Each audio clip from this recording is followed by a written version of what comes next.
나는 하나님 앞에서 잠잠히 복종하겠습니다. 라는 제목 가지고 큐티 시작하겠습니다. 오늘 욥기 40장 1절부터 5절까지 말씀입니다. 여호와께서 또 욥에게 일러 말씀하시되 트집 잡는 자가 전능자와 다투겠느냐 하나님을 탓하는 자가 대답할지니라. 욥이 여호와께 대답하여 이르되 보소서 나는 비천하오니 무엇이라 주께 대답하리이까. 손으로 내 입을 가릴 뿐이로소이다. 내가 한번 말하였사온즉 다시는 더 대답하지 아니하겠나이다. 아멘. 이전에 하나님께서는 욥에게 이 땅에 살고 있는 다양한 동물들에 대해서 얘기했습니다. 그들에게 지혜와 능력을 주었고 살아갈 수 있는 힘을 줬다라고 얘기합니다. 너는 그들을 판단할 수 있는 능력 없다. 왜? 너는 너대로의 지혜와 방법을 하나님께서 허락하셨고 또 그런 동물들에게는 그런 살아갈 수 있는 지혜와 능력을 줬다라고 얘기하십니다. 근데 오늘 하나님께서는 욥에게 답변을 요구합니다. 뭐라고 하냐? 욥은 친구들하고 논쟁하면서 하나님께 호소했습니다. 그리고 하나님 만나기 소망했어요. 그리고 드디어 하나님 만나게 됐습니다. 근데 욥의 반응이 어떤가라는 겁니다. 2절에 보니까 욥에게 답변을 요구하신 하나님입니다. 하나님께서는 욥에게 답변을 요구했습니다. 너 이런 네 생각은 어떠냐? 야생동물들에게 지혜와 능력을 준 건 나고 너의 주관대로 모든 것을 판단하지 말아라라고 하나님께서는 말씀하셨습니다. 이제는 욥이 그 질문에 대해서 답을 얘기해야 됩니다. 근데 욥의 첫 번째 답변 무엇입니까? 욥은 정작 원했던 건 하나님 왜 내게 이런 고난을 주셨습니까? 라는 것을 듣고 싶었어요. 뭐냐? 자기는 경건하게 살았습니다. 하나님께 앞에서 온전하게 살았습니다. 근데 왜 제게 이 재난과 고통을 허락하셨습니까? 라고 이거 듣고 싶었어요. 근데 이 말을 하나님이 안 해요. 욥이 제기했던 질문과 주제에 대해서 언급하시기 위해 욥이 살아가는 전체 이 세상을 하나님께서는 설명하면서 하나님이 이 땅 어떻게 다스리는지에 대해서 지금 설명을 하고 계세요. 그렇기에 하나님도 처음부터 욥이 질문하는 것을 직접 말씀하시기보다는 이 세상의 동물들 어떻게 다스리고 보호하는지 하나님께서 말씀하고 계십니다.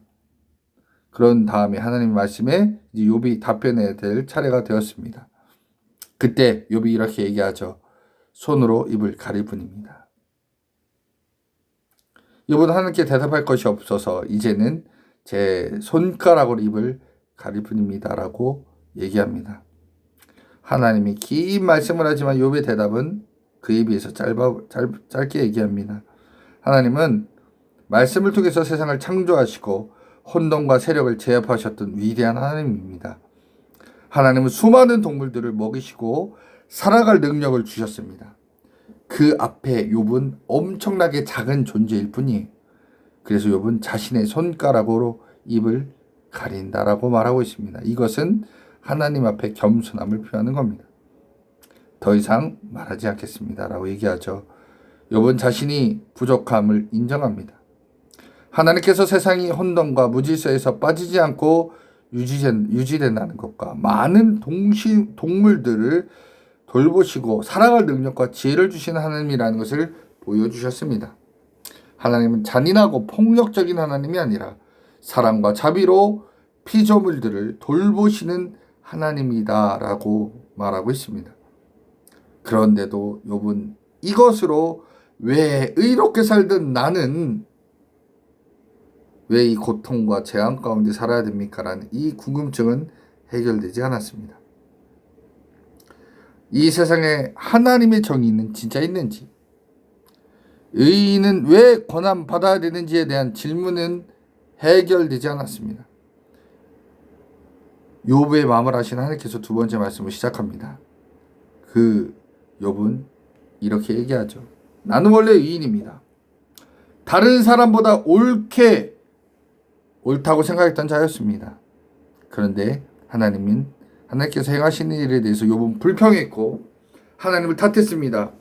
내가 지혜롭게, 온전하게, 경건하게 신앙생활 잘 했음에도 왜 내게 이러한 재앙을 허락하셨습니까? 하나님에 대해서 무지했고 자신의 생각을 절대시했던 이런 하나님을 비판한 자들이 지금 우리 주변에도 있습니다. 나는 신앙생활 열심히 했는데, 믿음생활 잘했는데, 주님 잘 믿었습니다. 주일 성수 잘했고 11조 했습니다. 봉사도 많이 했습니다. 그런데 왜 내 삶 가운데 이런 어려움이 있습니까? 우리가 이해하지 못하는 일이 있어도 우리 스스로 다 알지 못함에 대해서 우리는 인정해야 되고, 하나님의 뜻이 어떤 것인지 우리는 알지 못하지만 하나님 그것을 인정합니다라고 나아갈 수 있어야 됩니다. 욥은 자신이 비천한 자라 하나님께 아무것도 대답할 수 없다라고 말하고 있습니다. 그 전에는 원래는 욥은 자신의 답이 있었습니다. 자신의 생각이 있었어요. 그러나 하나님의 말씀을 듣고 하나님 앞에서 아무것도 대답할 수 없는 비천한 존재라는 것을 깨닫게 됩니다. 그리고 우리는 그 하나님의 말씀을 통해서 그분의 영광과 자신의 비천함을 정확히 인식하는 성도가 되어야 됩니다. 내가 말하고 행동하는 것이 옳고 그른지 분별할 수 있어야 합니다. 결국 욥은 자신의 입을 가리게 됩니다. 이것은 하나님 앞에서 절대적으로 복종하겠다는 자신의 표현입니다. 모세도 성경에서 이렇게 얘기하죠. 홍해 앞에서 두렵고 떠는 백성들 앞에서 가만히 하나님의 구원을 보라고 명령했습니다. 다윗은 악인이 형통하는 불공평한 현상에 불평하지 않고 하나님 앞에서 잠잠히 참고 기다려라 라고 했습니다. 예수님도 핍박당할 때 털 깎는 자 앞에 있는 잠잠한 양처럼 입을 열지 않으셨음을 성경에서 얘기합니다. 그러니까 우리 성도들은 어떠한 상황이 닥쳐와도 하나님께 불평하거나 원망하거나 그런 자리에 있지 말고 하나님의 선한 뜻을 믿으며 소망하는 가운데 잠잠히 하나님의 구원을 기다려야 할 줄 믿습니다. 우리가 하나님의 지혜와 능력을 알게 되면 하나님 앞에서 복종할 수밖에 없습니다. 그러기에 그리스도 안에서 하나님을 아는 지식을 소유한 성도는 언제나 하나님의 뜻, 그러니까 내 뜻이 아니라 하나님의 뜻이 이루어지기를 원하는 삶으로 하나님께 영광 돌리는 삶을 살아야 합니다.